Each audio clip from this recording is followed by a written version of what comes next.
Buenos días, mis amados. Es un gozo poder estar nuevamente acá con ustedes y quisiera en esta mañana poder seguir meditando en el libro de Apocalipsis. Quisiera que todos pudiéramos buscar allí en Apocalipsis 14 para leer este capítulo.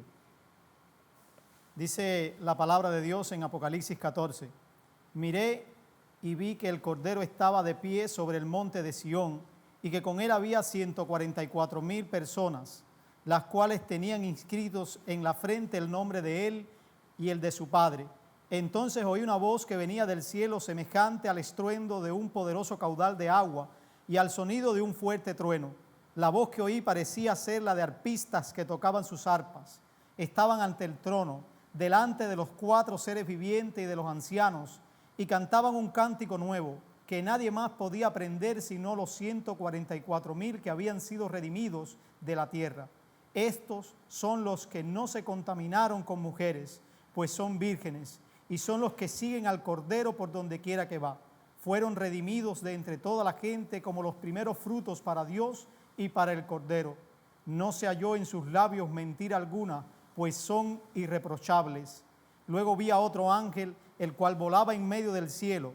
Tenía el evangelio eterno para predicarlo a los habitantes de la tierra, es decir, a toda nación, raza, lengua y pueblo. Ese ángel decía con fuerte voz: teman a Dios y denle gloria, porque la hora de su juicio ha llegado. Adoren al que hizo el cielo y la tierra, el mar y los manantiales de agua. A ese ángel le siguió otro que decía: ya cayó Babilonia, ya cayó esa gran ciudad, cayó porque embriagó a todas las naciones con el ardiente vino de su inmoralidad sexual.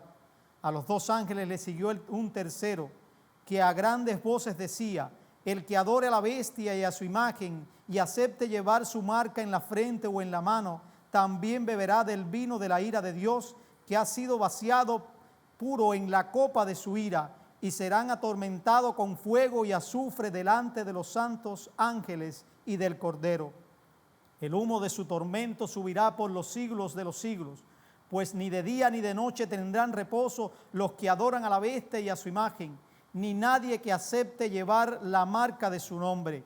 Aquí se verá la paciencia de los santos, de los que obedecen los mandamientos de Dios y mantienen la fe en Jesús.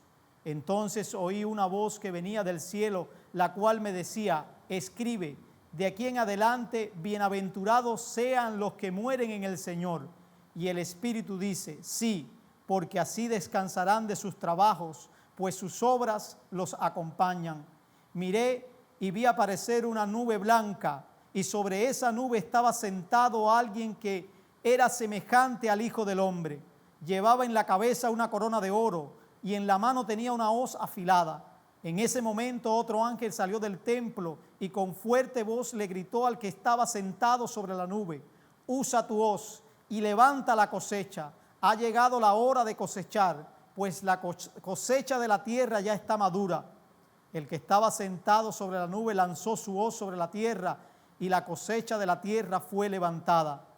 En ese momento del templo que está en el cielo salió otro ángel. También llevaba una hoz afilada, y un ángel más salió del altar, el cual tenía poder sobre el fuego. Con fuerte voz llamó al ángel que tenía la hoz afilada y le dijo: usa tu afilada hoz y vendimia los racimos de la tierra, porque sus uvas ya están maduras. El ángel lanzó su hoz sobre la tierra y vendimió su viña, y luego echó las uvas en el gran lagar de la ira de Dios. Y se exprimieron las uvas en el lagar, fuera de la ciudad, y la sangre que salió del lagar les llegó a los caballos hasta los frenos, a una distancia de 288,000 metros. Oremos. Padre, te damos gracias por tu palabra y te pedimos en este momento que nos ayudes, Señor, a exponerla con claridad y que tu Espíritu Santo sea quien nos dirija en esta hora.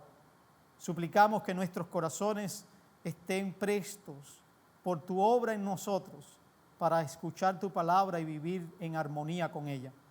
En el nombre de Jesús. Amén. Saben, el escenario que en el mundo hoy se enfrenta es sumamente difícil. Las personas no hacen más que hablar de lo difícil que está la situación y del pronóstico que hay con respecto a lo mal que se va a poner todo. En ese sentido, hablando con muchas personas, recuerdo un instante cuando con creyentes y no creyentes conversaba y escuchaba de los creyentes el planteamiento de que anhelan profundamente en esta situación que Cristo regrese. Anhela que Cristo venga y que sencillamente todo acabe, haya una consumación de todo y puedan disfrutar con el Señor como se les ha prometido, se les ha garantizado desde siempre. Pero por otro lado, cuando escucho hablar a los no creyentes, pues sencillamente algunos dicen que todo lo que está sucediendo es un castigo de Dios, todo lo que está sucediendo está escrito en la Biblia y en medio de todas esas afirmaciones, ellos expresan su temor, expresan su miedo y su deseo también que todo esto acabe. ¿Saben? Pensando en todo esto, me preguntaba, ¿qué es más necesario para el cristiano hacer mientras espera con anhelo ese regreso del Señor, esa consumación de todo eso? ¿Qué es necesario para el cristiano hacer? Pero también me venía a la mente una pregunta, ¿qué verdaderamente necesitamos nosotros, o sea, como creyentes? Y también a la par de esto, preguntaba en mi mente, me hacía esta pregunta, ¿qué necesitan las personas sin Dios mientras temen y esperan que todo esto acabe? ¿Qué necesitan? ¿Saben? Una sola cosa necesitan, el Evangelio. Y precisamente este capítulo 14 del Apocalipsis apunta a una verdad que está muy dirigida hacia el Evangelio. Y es la siguiente, querida iglesia: a la luz de la salvación de los redimidos y el juicio de Cristo sobre las naciones, proclamemos el Evangelio a todos. Escuche bien, iglesia, a la luz de la salvación de los redimidos y a la luz también del juicio de Cristo sobre este mundo vil, este mundo pecador, proclamemos el Evangelio a todos. Pero pregunto, ¿por qué podemos afirmar todo esto al leer este capítulo 14 del libro de Apocalipsis? Y saben, creo que deberíamos empezar a contestar esta pregunta entendiendo un poco cómo está organizado este capítulo, entendiendo la forma en que este capítulo ha sido organizado. Y mirándolo allí podemos notar algo interesante, y es que este capítulo ha sido formado en lo que algunos llaman, pues, una estructura en forma de sándwich, donde si usted recuerda un poco y piensa un poco en un sándwich, sabe que el sándwich tiene tres partes, o básicamente dos partes, una a un extremo al otro, con lo que se le llama el pan, y en el centro tiene el jamón y queso. Pues de cierta manera, cuando miramos este capítulo, está formado por tres partes. Específicamente el capítulo tiene tres visiones: una de la salvación, tiene una visión del evangelio proclamado y tiene al final una visión del juicio sobre la tierra. Quisiera proponerles, querida iglesia, que nos acerquemos de esta manera a esta estructura. Quisiera que veamos primero las visiones de la salvación y la del juicio, y que dejáramos para el final la que permanece en el centro, la de la proclamación del evangelio. Así que nada, vayamos allí a los versículos del 1 al 5 y veamos esta primera visión de la salvación de los redimidos. Si notamos allí, nos acercamos a esta, vemos que Juan en esta visión ve la salvación, ve un cuadro de la salvación, ve un cuadro de victoria, ve un cuadro de júbilo, de celebración. Específicamente ve todos los salvados por el Cordero, ve todos los que han sido redimidos por el Cordero, están disfrutando de Dios, están adorando a Dios, están disfrutando constantemente de Él. Ahora, ¿por qué afirmamos esto? ¿Por qué decimos que esto es un cuadro de la salvación y específicamente que es un cuadro de todos los salvados a la luz de la historia de la salvación, de todos los creyentes? Bueno, cuando miramos de cerca esta visión, podemos ver esto. Podemos notar que se presenta al Cordero en pie sobre el monte de Sión. Una clara relación y comparación específicamente de este monte, porque Jesús mismo, y la palabra misma afirma que es en el monte de Sión que se iba a celebrar toda esta salvación del pueblo de Dios. Es una imagen de victoria, una imagen de salvación y una imagen de poderío, específicamente del Cordero. Y se puede entender esto también por el hecho de contrastarlo como el dragón se paró sobre la arena del mar y puso su pie sobre la arena del mar, denotando también una especie de poderío. Pero ahora aquí el Cordero sumamente soberano está sobre el monte de Sión. Y específicamente a lo que apunta ahora con toda esta expresión de soberanía es hacia aquellos que comparten con Él y disfrutan ahora de la salvación, los 144,000 sellados. ¿Quiénes son esta gente?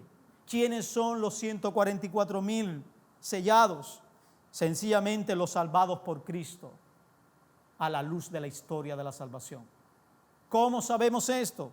Podemos recordar un poco la mención de estos 144,000 en el capítulo 7, donde ellos aparecen como el objetivo claro y muy preciso para enseñar a la iglesia, enseñar al que lee, que son los únicos que pueden estar en pie en el día del juicio del Señor. Básicamente, a la luz del sexto sello, se puede ver que la pregunta que surge allí, ¿quién puede permanecer en pie? Y la respuesta la encontramos en el capítulo 7 de Apocalipsis, que es la primera mención a estos 144,000. Los sellados. Pero ¿quiénes son estos sellados? Mirándolo y quedándonos un poco allí. Bueno, tenemos que seguir recordando cómo funcionan las imágenes en el libro de Apocalipsis. Capítulo 1, se ve al Hijo del Hombre que viene y es identificado también con el anciano de días de Daniel. Y es fusionado para darnos a entender algo. Pero también cuando seguimos adelante en el libro pudimos notar que Juan hay una fraseología que es muy perspicaz, poner toda nuestra atención en ella para ver cómo funciona.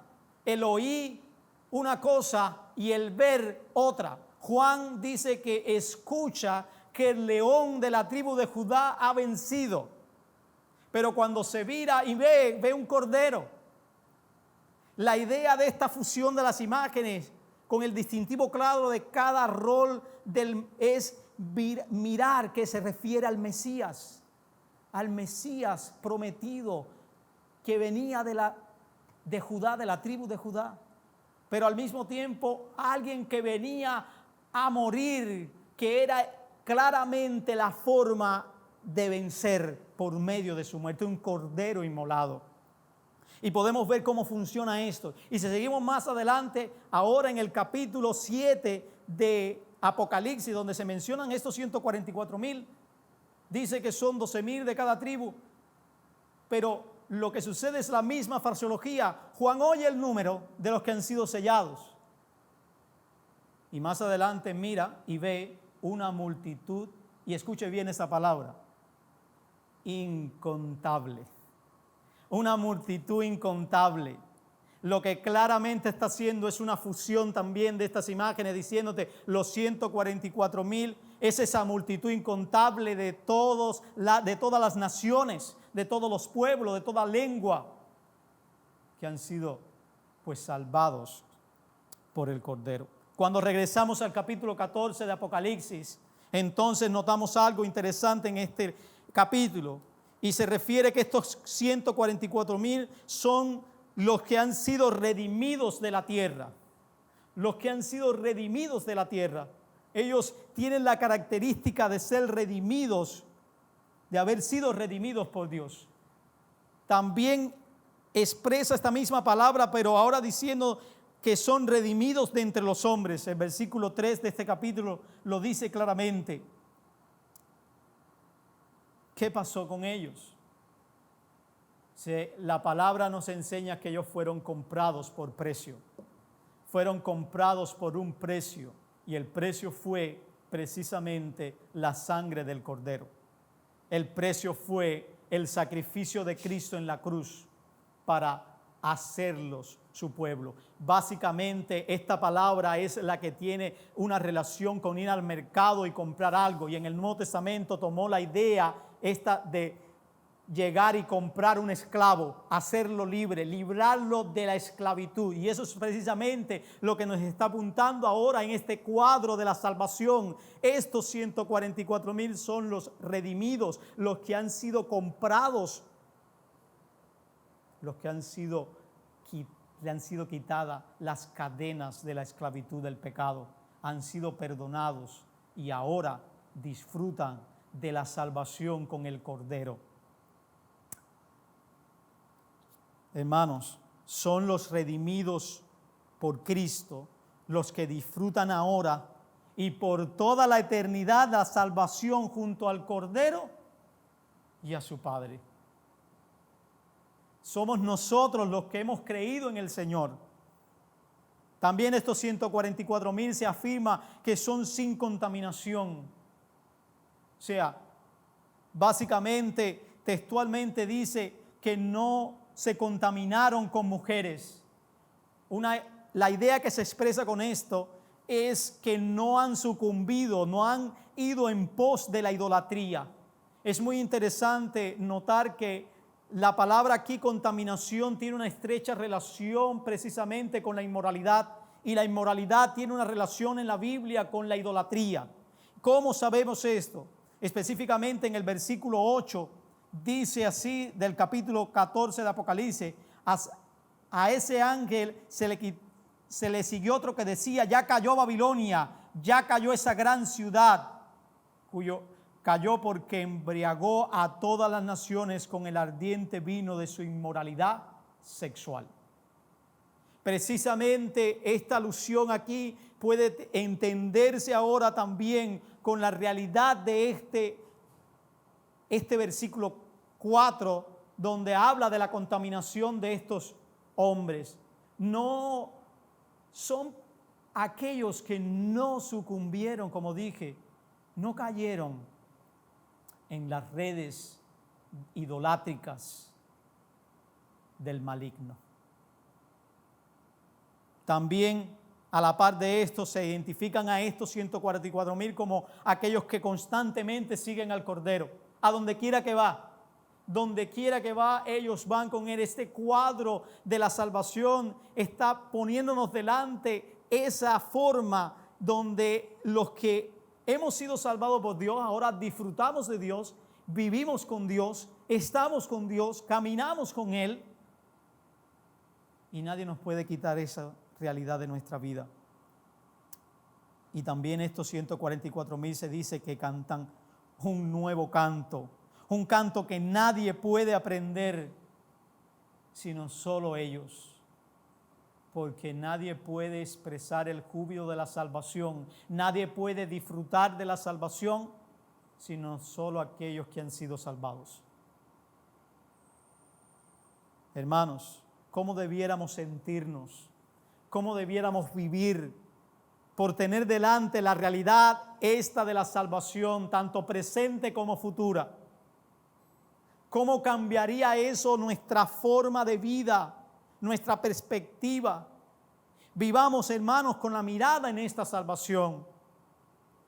Por muy difícil que sea este tiempo, por mucho dolor que enfrentemos a causa del Evangelio, llámese hostigamiento, llámese persecución, llámese abandono, llámese hambre, tenemos delante la salvación que nos espera en su expresión plena. La disfrutamos y la seguiremos disfrutando por toda una eternidad. Somos los hijos de Dios, el pueblo salvado por la sangre del Cordero. Tenemos una salvación sublime, una salvación inmensa, una salvación que costó mucho y que podemos disfrutar desde ahora y por toda la eternidad. Pero no solo se queda este cuadro aquí de la salvación, sino también que este capítulo nos presenta el juicio del Cordero sobre las naciones, otro cuadro, un cuadro de juicio que lo encontramos si nos desplazamos un poco a los versículos 14 al 20, allí lo encontramos la descripción de eso. ¿Saben? A nadie le gusta ir a un juicio, ni siquiera tampoco enfrentar un juicio, y mucho menos si los culpables por lo cual se ejecuta ese juicio somos nosotros. O sea, nadie le gusta eso. En esta visión, Juan lo que está mirando, lo que se le presenta es el juicio hacia la humanidad. Básicamente, Cristo se presenta como el Hijo del Hombre. Se presenta allí semejante al Hijo del Hombre, dice la expresión, sobre una nube blanca. Y dice la Biblia que tiene una corona de oro y una hoz afilada. Esto es una clara relación o clara identificación que lo que estamos viendo es un juicio, una disposición a enjuiciar a la humanidad.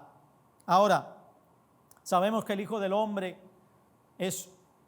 tiene una relación estrecha con Daniel capítulo 7, donde en toda esta visión que recibe Daniel de las bestias y demás, también recibe la visión del Hijo del Hombre que viene al anciano de día y le es dado poder, autoridad, todas estas cosas para juzgar al mundo.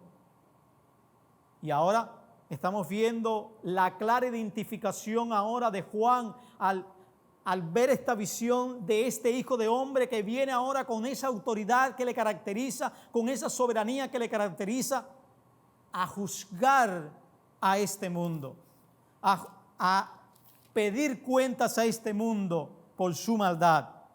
¿Saben? La Biblia también nos enseña esto, como el mismo Jesús prometió. En Mateo 24:30 encontramos esto. Quisiera que buscáramos allí en Mateo 24:30 y mire lo que Jesús dice. Mateo registra estas palabras de Jesús. Entonces aparecerá en el cielo la señal del Hijo del Hombre y todas las tribus de la tierra se levantarán y verán al Hijo del Hombre venir sobre las nubes del cielo con gran poder y gloria. O sea, básicamente está mostrando nuevamente esto de que viene para juicio, viene para enjuiciar a este mundo vil y pecador. Ahora, una pregunta que surge: ¿de qué manera se presenta la ejecución y la descripción de este juicio según Apocalipsis capítulo 14? Bueno, lo hace con dos imágenes. La primera imagen es la siega del grano. La segunda imagen, la siega de las uvas o la cosecha de las uvas. Quisiera que miráramos por un momento la siega del grano. Todos aquellos que hayan leído un poco, incluso hayan vivido en el campo, saben que la siega de grano evoca a tomar un objeto filoso, y en este caso una hoz es muy útil para eso, y debe afilarla bien para entrar al campo y segar el grano. El grano se siega cortando la espiga, y con la espiga con grano entonces se toma esa espiga de la mano y se trilla sobre un objeto o se golpea sobre algo para que el grano caiga. Esa es la idea que se tiene también con respecto a esto de la cosecha del grano. Básicamente, la relación que está teniendo aquí es de juicio. La idea es que Cristo viene y viene a juzgar a este mundo, a juzgar a este mundo pecador, a juzgar a este mundo malvado. Por eso es que lo dice, y todas estas expresiones de los ángeles: usa tu hoz y levanta la cosecha, o mete tu hoz y cosecha. Básicamente tiene la idea o la fuerza de que ya el campo está listo. Ya el campo está listo para cosechar. No se puede esperar más. Es el momento. Ya es hora de que el juicio comience. En ese sentido, lo que está mostrando es una realidad del juicio. El juicio está llevándose a cabo y se consumará también. Ya el Cordero, ya el Hijo del Hombre, con toda su autoridad, ha metido la hoz. Y es interesante porque la mención de que es una hoz filosa tiene una estrecha relación con la ejecución del juicio a su término. Porque una hoz que no haya estado afilada necesita entonces ser retirado uno para afilarla, para entonces regresar y seguir la función.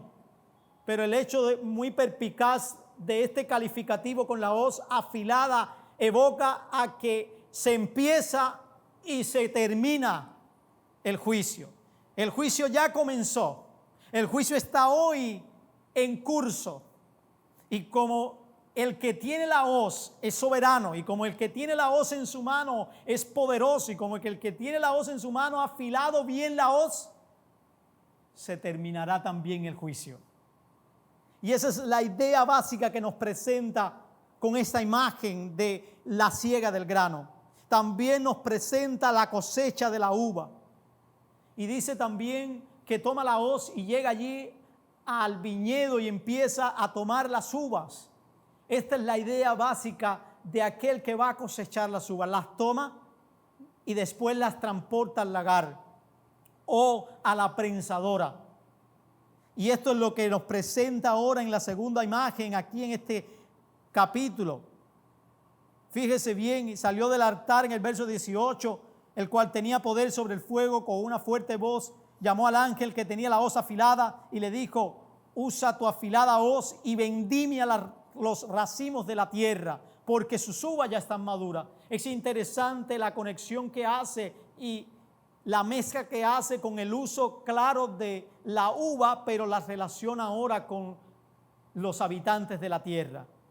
Y dice las uvas con los habitantes de la tierra, claramente los racimos de la tierra, precisamente las personas de este mundo.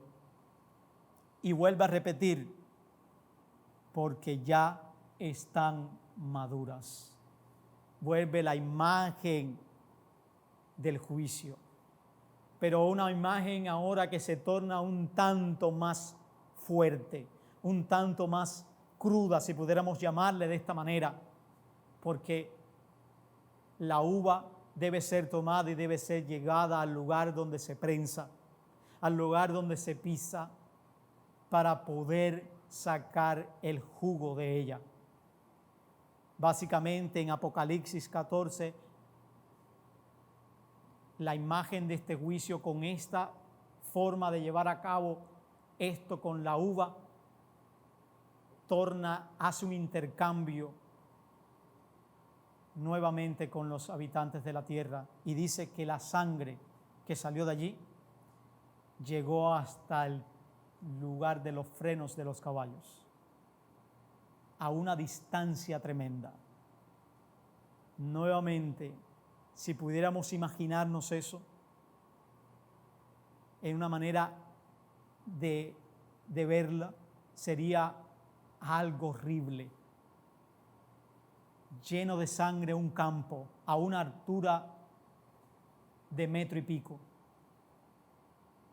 Y todo es una imagen de juicio del Cordero, del Hijo del Hombre, sobre este mundo vil, este mundo pecador. ¿Saben? Las dos imágenes que se presentan están entrelazadas y tratan de mostrar la acción judicial de Cristo sobre la humanidad. Y la repetición de esta imagen de juicio 2 veces es dando a entender que es ciertísimo, que es seguro, que no es un cuento de hada, que no es solamente el producto de una imaginación de un grupo de personas. Es un hecho tanto palpable, genuino y real en este tiempo, como también de consumación completa en el futuro. Juan parece que está viendo un cumplimiento de Joel capítulo 3, versículo 13. Dice la palabra allí: echen mano a la hoz, que la mies ya está madura. Vengan acá, que el lagar está rebosante. Llenen las cubas, que ya es demasiado la maldad de ellos. Básicamente en Joel se está anunciando el juicio sobre las naciones, el juicio sobre un mundo que ha desechado a Dios, un mundo que ha ido en contra de Dios con sus propias blasfemias hacia Él. Pero es hora de que su maldad, es hora de que su aberración sea castigada.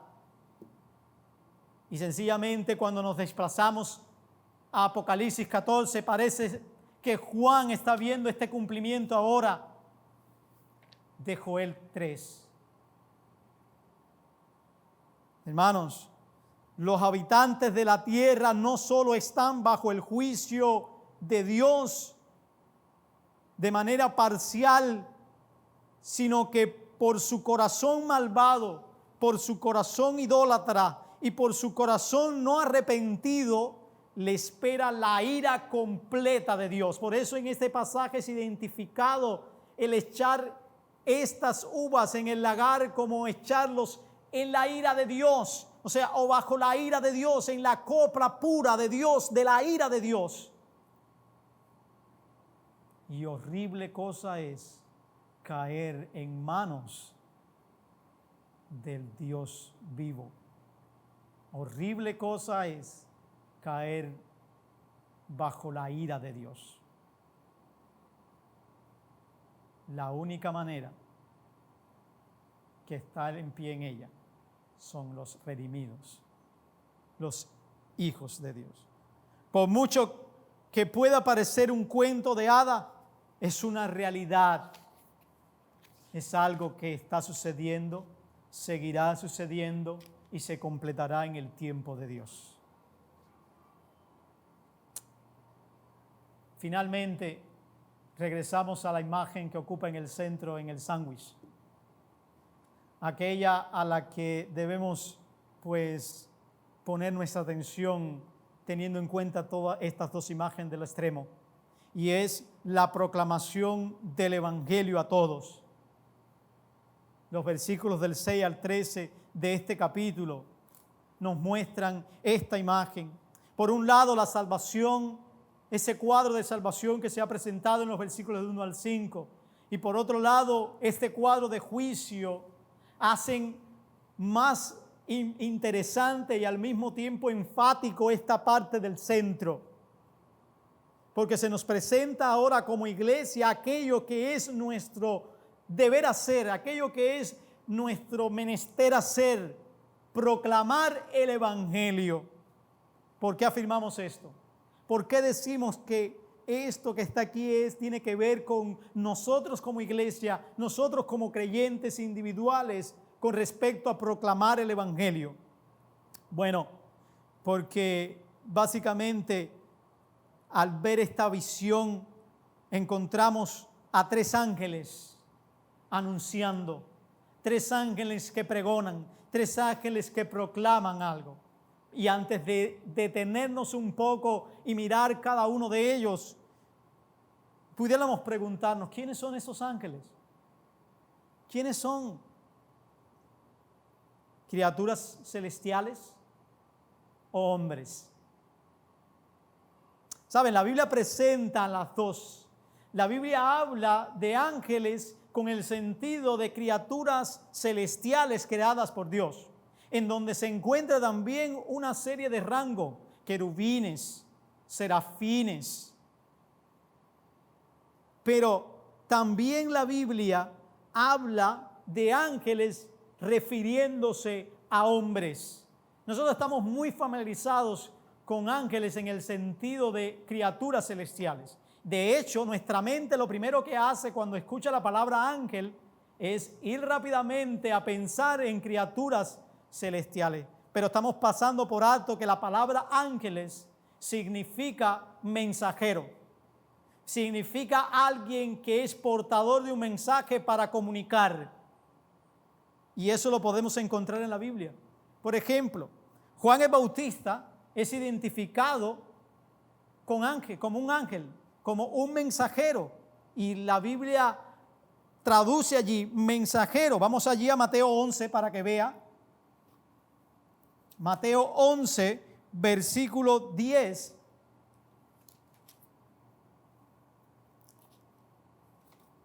Mira lo que dice allí la palabra de nuestro Dios. 11:10.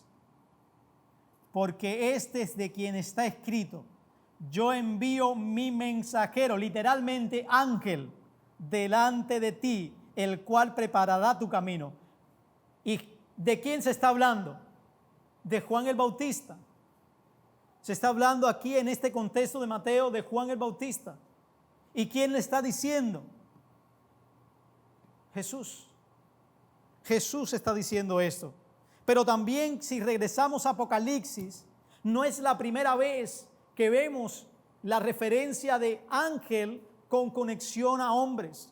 Por ejemplo, en lo que conocemos mucho en el mensaje a las iglesias, a las 7 iglesias, cada una de ellas empieza con la misma frase: escribe al ángel de la iglesia tal. Escribe al ángel de la iglesia tal. Escribe a la persona que está al frente de la iglesia. Es otra manera de tenerlo. Hermanos, toda la escritura enseña también esta realidad de que ángeles se refiere a hombres. También podemos entender, cuando miramos la encomienda de proclamar el evangelio, que no fue a los ángeles que se le dio esa encomienda. No fue a los ángeles que se le dijo: vayan por todo el mundo y prediquen el evangelio. No fue a los ángeles que se les dijo: anuncien a Cristo resucitado, anuncien al Cristo victorioso. Fue a los hombres, fue a los hijos de Dios, fue a los redimidos de Dios que se les dijo: vayan y anuncien las buenas nuevas de salvación. Básicamente, Cristo murió conforme a las Escrituras. Cristo resucitó conforme a las Escrituras.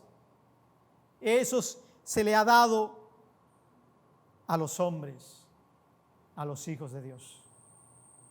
Ahora podemos ver entonces, teniendo esto en mente, la descripción de este primer ángel o este primer mensajero, este hombre, este cristiano.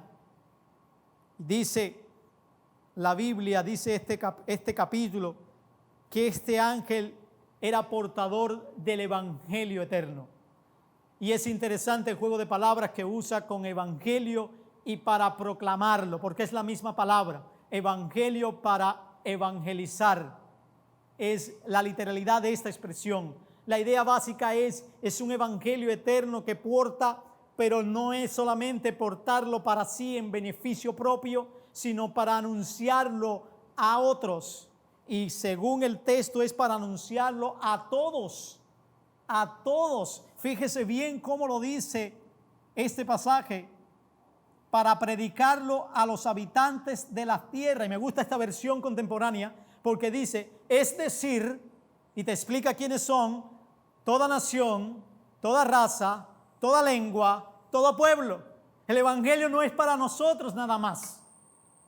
El evangelio no es solamente para crecer en él. Es para eso, es verdad, pero no es solamente para eso. Es para proclamarlo a los demás. Y eso es lo que está ahora viendo Juan con esta visión del ángel que porta el evangelio, que les fue dado específicamente es para proclamarlo a todos.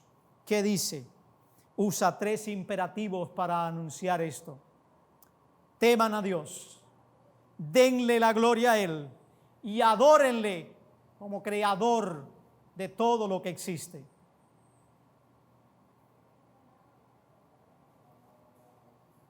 En resumen, lo que está haciendo es tratando de que vean a Dios como lo más importante de su vida, que vean a Dios como aquel que puede también rescatarlos de la condenación en la cual están ahora, porque básicamente dice que le debemos dar la gloria a Él. El anuncio de este es porque el juicio, la hora de su juicio ha llegado. La hora de su juicio ha llegado.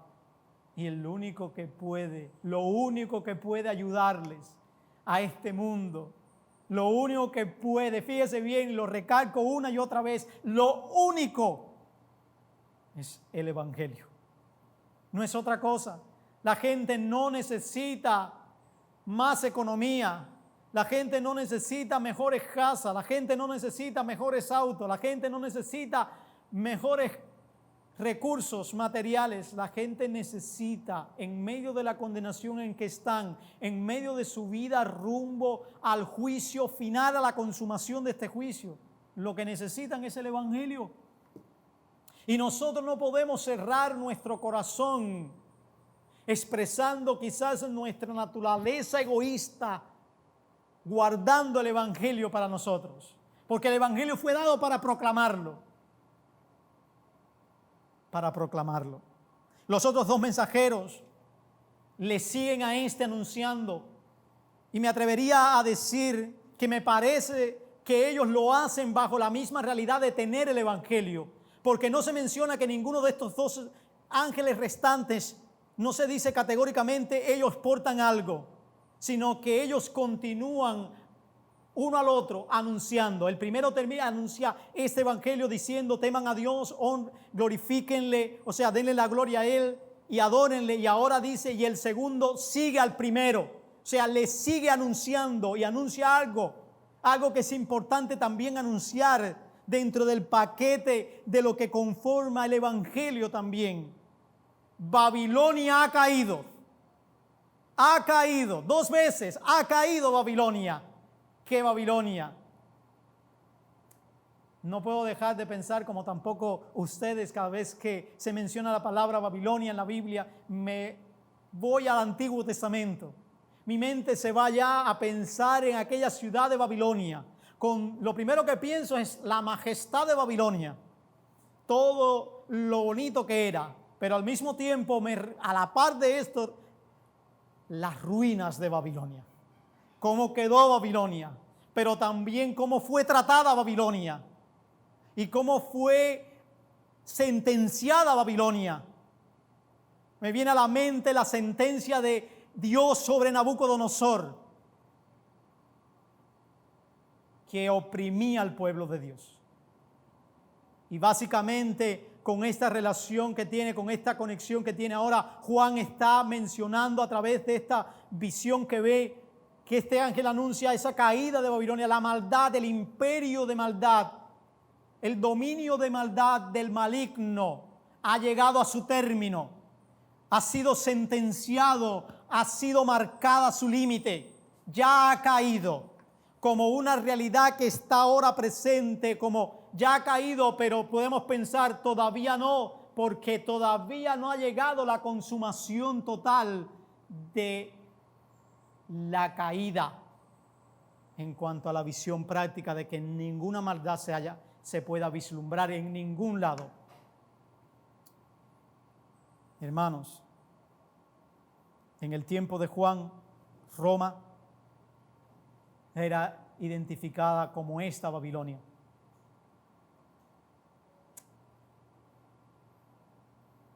Lo otro es que el tercer ángel, hay una consecuencia clara que este ángel también anuncia, y anuncia básicamente estas consecuencias. ¿Por qué? Básicamente diciendo: todos aquellos que adoren a la bestia, todos aquellos que reciban la marca de la bestia, que adoren a la imagen, les pasará algo. Y eso es lo que anuncia: consecuencias a los que adoran al maligno. La primera consecuencia, la ira de Dios. Mire el versículo 10, por favor. Dice así, que podemos leer el nuevo también, la parte B. El que adore a la bestia y a su imagen y acepte llevar su marca en la frente o en la mano, también beberá del vino de la ira de Dios, que ha sido vaciado puro en la copa. Fíjense bien, beberá de la ira de Dios. Tendrá que vérselas con Dios. Tendrá que enfrentarse a Dios y será condenado. También dice que otra consecuencia es el tormento. En la parte B del verso 10 dice, y será atormentado con fuego y azufre delante de los santos ángeles y del Cordero. Serán atormentados. Un tormento que no tendrá fin. Un tormento que será perpetuo. Como dice el verso 11, y el humo de su tormento subirá por los siglos de los siglos, pues ni de día ni de noche tendrán reposo. Y vuelve a repetir para que nadie malinterprete, para que nadie pierda de vista, los que adoran a la bestia, fíjese bien, y a su imagen, no tendrán reposo, ni los que acepten la marca. En una esencia, los que sucumban tras la adoración demandada por el maligno, la adoración idolátrica que él demanda por medio de estos sistemas, por medio de las organizaciones del hombre, no tendrán reposo. Hermanos, la proclamación del Evangelio a todos hoy sigue siendo igual de necesario y urgente. Nuestra responsabilidad es proclamar y dejar que obre como poder de Dios para salvación a todo aquel que cree, como lo expresa Pablo en Romanos, diciendo que no se avergüenza del Evangelio porque es poder de Dios para salvación. A todo el que cree, no importa de qué nación, lengua, tribu,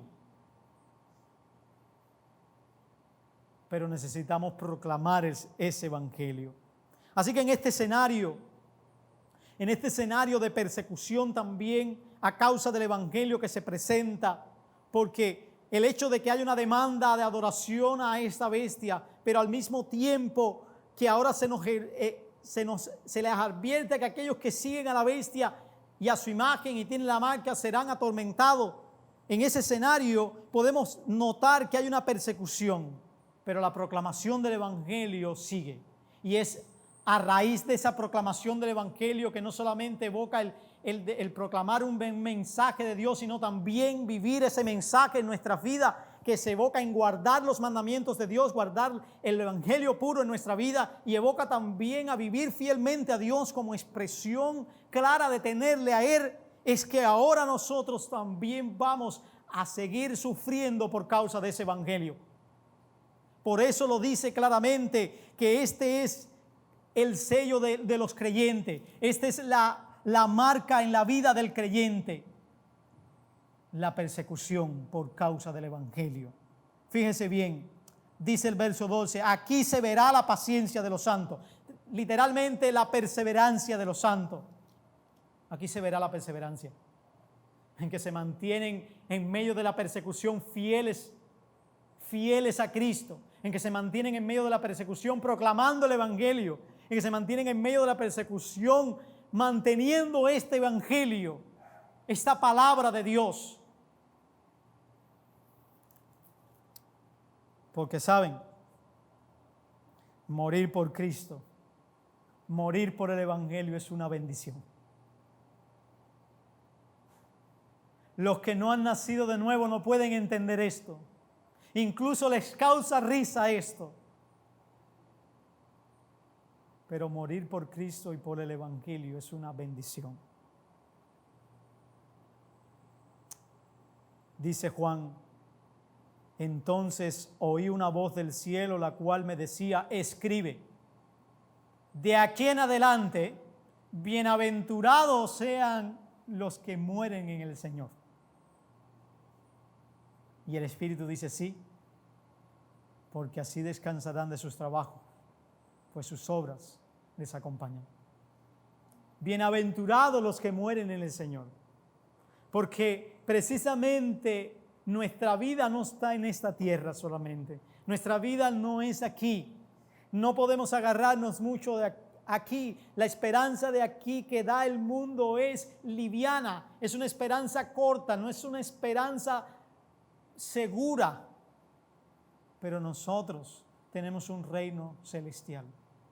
Y Pablo dijo que si su cuerpo se deshiciere, pues, ¿qué le espera?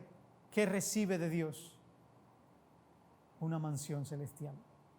Pero también a los filipenses, él claramente en su aprisionamiento, en su lugar de estar sufriendo ya por el Evangelio, él dice que para él el vivir es Cristo. Pero dice también que el morir es ganancia. El vivir es Cristo porque vive para Cristo. Vive con el propósito de glorificarle a Él, de exaltarle a Él. Y a la luz de ese pasaje tiene que ver con el progreso del Evangelio. Él está muy interesado en que tanto en su vida como en la vida de los filipenses, el progreso del Evangelio sea una realidad. Y por eso ahora también dice, para mí el vivir es Cristo, pero el morir, ganancia, ganancia, porque estoy con Cristo. Concluyo. Con este cuadro de salvación, con este cuadro de juicio delante de nosotros, nos salta por un lado el gozo y la seguridad inmensa.